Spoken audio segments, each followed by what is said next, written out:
We'll get the latest from Natasha Butler in Brussels in just a moment. First, though, to Paul Brennan, who is outside the British Parliament. And Paul, third time unlucky for British Prime Minister Theresa May, but does this mean she will give up on the deal? Well, she tried and she tried and she tried again, and she has failed. And as you can hear from the protesters over my shoulder, there's a lot of anger about Brexit not being delivered by the parliamentarians in the building behind me. These are several thousand pro-Brexit protesters and marchers who came to Parliament Square today at the climax of a march and several other rallies which have been taking place. Now, to talk about Theresa May's chances and her likely next move, well, I'm joined by a guest, Julien Hoez. He's from Vocal Europe. It's a think tank which advocates decision-making based on good evidence. Now, Julien, what do you think of the decision-making that we've had in Parliament this past 2 weeks? Well, I think that all the decision-making in Parliament this week has just been entirely cynical. You have Labour looking for nothing more than a general election to get rid of Theresa May. You have Theresa May staying on a straight line and refusing to budge. You have the ERG and the DUP refusing to do anything that is going to lead to a compromise of some kind or even a resolution. And everything is just spiralling out of control, much to the dismay and, in some examples, the anger of Brussels. And the prospects now, looking ahead to next week, are more indicative votes on Monday, perhaps on Wednesday as well.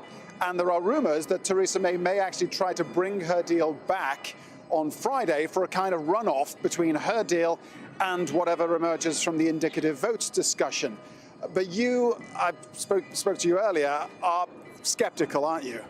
I am. I mean, sadly, my prognosis for the situation right now is that we may very well, in the most likely case, be heading for a no-deal Brexit. I mean, look at what happened on Thursday, last night. There was no majority for anything. If they bring it back for another deal on Monday, it's likely to be exactly the same thing. Brussels right now is reconsidering its options and looking towards an emergency summit on the 10th of April for a possible exit date on the 12th of April. And there is nothing in place that indicates that there is going to be a resolution found under any circumstances whatsoever here. So what it may be relying on now is Brussels' charity, almost, to get the UK out of a bind of its own making through 40 years of negligence. And with no deal, there is no transition period, no alternative arrangements, no nothing. And as a French citizen living here in the UK, seeing these scenes here, seeing what's happening in Parliament, how does that make you feel? I mean, it's a strange feeling. I mean, I'm a French citizen who was raised in the UK, so I thought I knew the UK pretty well. I've had my own run-ins with xenophobia and, in the examples of friends, outright racism.